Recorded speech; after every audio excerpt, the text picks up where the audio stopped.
ശേഷം സവാരിയുടെ 2 ടീമുകളും ചേർന്ന് പൂക്കളമിട്ടു. അതിഥികളായ ഞങ്ങൾക്ക് വേണ്ടി ഭൂട്ടാനിലെ കലാകാരന്മാരും കലാകാരികളും വളരെ മനോഹരമായ ഒരു കൾച്ചറൽ പ്രോഗ്രാം അവതരിപ്പിച്ചു.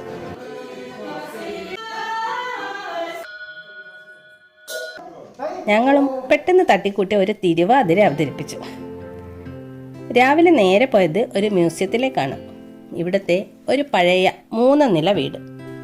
ഇവിടെ കൈകൊണ്ട് നെയ്യുന്നത് കാണാം. അകത്ത് പഴയകാല ഉപകരണങ്ങളും പ്രാർത്ഥനാമുറി, അടുക്കള, ബെഡ്റൂം, കാലികൾക്ക് താമസിക്കാനുള്ള ആല ഒക്കെ ഉണ്ട്. പക്ഷെ വീഡിയോ എടുക്കാൻ പറ്റില്ല. താഴെ മാത്രം കല്ലുകൊണ്ട് പണിതിട്ടുണ്ട്. ബാക്കി മുഴുവൻ മരമാണ്. അതിനാൽ നല്ല തണുപ്പുണ്ട്.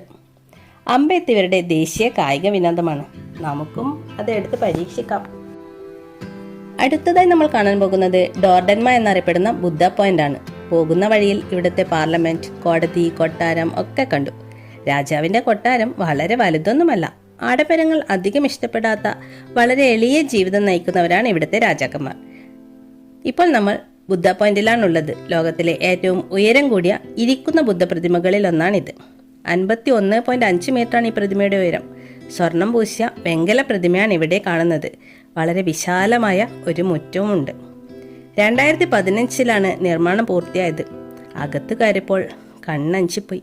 ഇവിടെയും അകത്ത് വീഡിയോ എടുക്കാൻ പറ്റില്ല.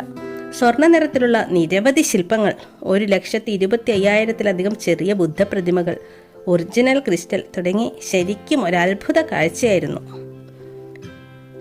ബുദ്ധമതത്തിലെ 8 മംഗളചിഹ്നങ്ങളായ അഷ്ടമംഗല ഇവിടെ ചുറ്റുമുള്ള ഗേറ്റിൽ കാണാം. ദുശ്ചിന്തകൾ, ആഗ്രഹങ്ങൾ, ദോഷങ്ങൾ എന്നിവയിൽ നിന്നും സംരക്ഷിക്കുന്ന ഛത്രം, ശ്രീവത്സം, പത്മം, അതുപോലുള്ള 8 മംഗളചിഹ്നങ്ങൾ.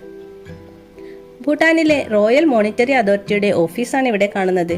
രാജ്യത്തിന്റെ സാമ്പത്തിക നിയമങ്ങൾ രൂപീകരിക്കുന്നതിനും നടപ്പിലാക്കുന്നതിനും മേൽനോട്ടം വഹിക്കുന്ന പ്രധാന സ്ഥാപനമാണിത്. തിരികെ വീണ്ടും ഫുൻഷോലിങ്ങിലേക്ക്. ഇന്ന് തിരികെ യാത്ര തിരിക്കുകയാണ്. രാവിലെ തന്നെ റെഡിയായി പുറത്തിറങ്ങിയപ്പോൾ സ്കൂളിൽ പോകുന്ന കുറച്ച് കുട്ടികളെ കണ്ടു. ഇവിടുത്തെ പരമ്പരാഗത വേഷമാണ് ഇവരുടെ യൂണിഫോം. എല്ലാവരും തിരിച്ചു പോകാൻ റെഡിയായി. ഇമിഗ്രേഷൻ ഓഫീസിലെ പരിശോധനയ്ക്ക് ശേഷം മതിലിനിപ്പുറത്തെ ഇന്ത്യൻ മണ്ണിൽ, പിന്നീട് ബാഗ്ദോഗ്ര എയർപോർട്ടിലേക്ക്.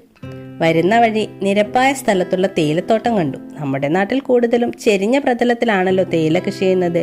വളരെ മനോഹരമായ പ്രകൃതി ദൃശ്യങ്ങളുടെയും പെട്ടെന്ന് കൂട്ടായ സവാരിയിലെ സഹയാത്രികരുടെയും ഓർമ്മകളുമായി വീട്ടിലേക്ക്. യാത്ര സുന്ദരമാക്കാൻ അനിമാഷിന്റെ കലാപ്രകടനവും തമാശകളും, കുഞ്ഞുവിയാന്റെ കുസൃതി ചോദ്യങ്ങൾ, നീതുവിന്റെ ഡാൻസ്, ഉഷച്ചേച്ചിയുടെ മാജിക്, പ്രസി ഷീബ ടീമിന്റെ അന്താക്ഷരി, പിന്നെ സൽനേച്ചി, പ്രമിളേച്ചി, സുധേച്ചി, സുമതിയേച്ചി, ഗായത്രി ടീച്ചർ, ബേബിയേച്ചി,